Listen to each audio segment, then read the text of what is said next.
How to use Walmart pickup service. In order to use Walmart's pickup service, you place an order online or through the Walmart app, select for a time to pick up, and then check it when it's arriving at the store. What you need is simply go to the walmart.com or download the Walmart app on your device. You need to create an account.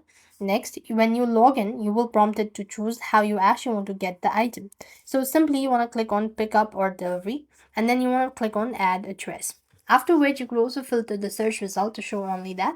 And the website or an app will ask you to select a nearby store and reserve a pickup time that is convenient for you.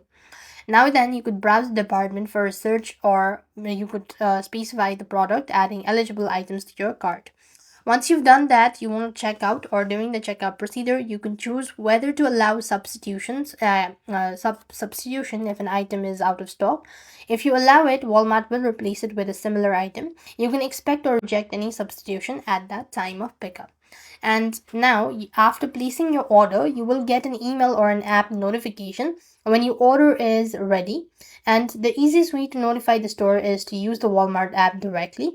And if you don't use the app, you can park in one of these dedicated curbside pickup spot and call for the phone number on a sign and associate with the answer and ask for the information as well. Then you have to wait for an associate and get your order. So this way you'll be able to sign up or use Walmart pickup service. I hope the video was helpful. Make sure to like, share and subscribe. Thank you for watching. See you in the next video.